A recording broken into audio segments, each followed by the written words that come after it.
नेता जी क्या है मामला? दरअसल सरकार बड़े बड़े दावे कर रही है सुशासन के, लेकिन धरातल पे बिल्कुल इसके उलट है। और इन्हीं झूठे दावों के क्रम में सरकार ने कुछ दिन पहले कहा था हरक सिंह रावत जी का जो घोटाला है, जो कर्मकार कल्याण बोर्ड में रहते, उन्होंने लगभग 100 करोड़ रुपए की खरीद और वितरण का जो घोटाला किया था, उसमें अनियमित है। उस मामले को लेकर के हम SIT जांच करेंगे, बड़ी बड़ी जांच करेंगे, दोषियों को हम बिल्कुल बख्शेंगे नहीं।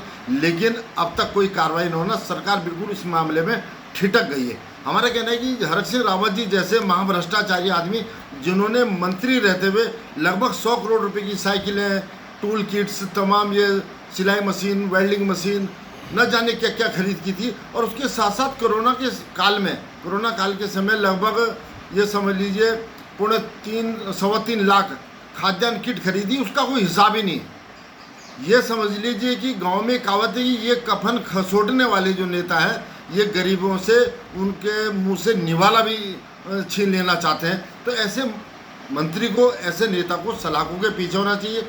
और मज़े की बात दूसरी है कि इनका जो अपना निजी विद्यालय आयुष महाविद्यालय है, उसमें इनके द्वारा इलाज के नाम पे, और तमाम जो इनके साथी लोग हैं, प्राइवेट मेडिकल कॉलेज समझ लीजिए, प्राइवेट हॉस्पिटल्स हैं, उनको इन्होंने करोड़ों रुपए की बंदरबाट की इलाज के नाम पर। और उसके साथ साथ जब ये आयुष शिक्षा मंत्री थे, तो ऑनरेबल हाई कोर्ट ने जो फीस वृद्धि इनके द्वारा की गई थी सरकार के द्वारा, उस फीस वृद्धि को रोक लगा दी थी। लेकिन आज तक भी उस फीस वृद्धि पे जो रोक थी, उस पर कोई क्रियान्वयन ऑनरेबल हाई कोर्ट के आदेश का नहीं हो पाया।